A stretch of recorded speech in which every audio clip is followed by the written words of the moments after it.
second measure we are going to create will be to find the total number of orders that we received. And for this, we will use a function called count rows to count all of the rows within a table. And that table is going to be the sales fact table. Now my sales table is currently selected.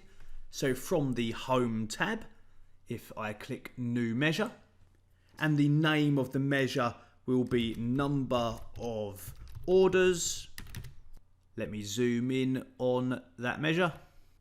We will use the count rows function, and that function will simply prompt us for the table name, which is sales.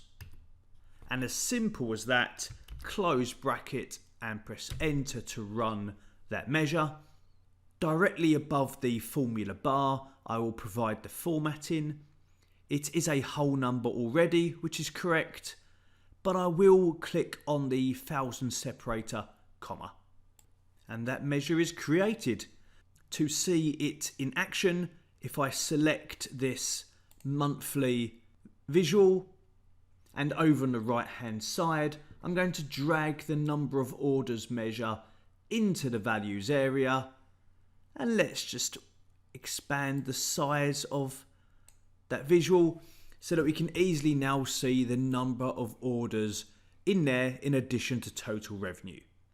It's always a good idea to test your measures out directly after creating them by throwing them into some kind of visual like that.